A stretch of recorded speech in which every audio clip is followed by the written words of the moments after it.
Hey guys, today's video, puntahan natin ang second serving. So mag-exit A ka lang sa Taising MRT at ito na ang makita mo guys. So papasok tayo sa loob, titingnan natin kung ano ang meron silang binta dito or anong mga menu nila today na magustuhan natin. So mayroon silang lechon kawali pala dito guys. Mayroon din silang mga solo foods or mga seat meals. So titingnan natin ano ang magustuhan natin guys. So ito mga menu nila, marami pang iba.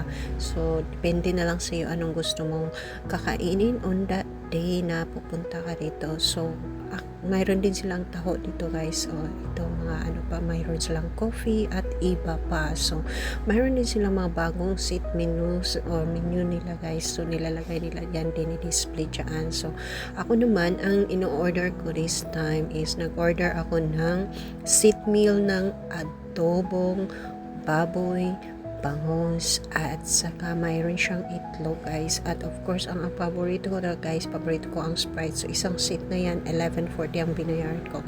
Tapos ito na yan siya sa labasan. Bumalik tayo dito sa labasan. Tapos nakita ko mayroon pala siyang taho no. So nag-order din ako guys. Gusto ko rin matry. So nag-order ako nito ng taho na ang sugar na lang dito na pinadagdag ko is 50%. So mayroon siyang 75, 100, 50, 20, depende na siya. Yun lang guys. See you on my next video. Thanks.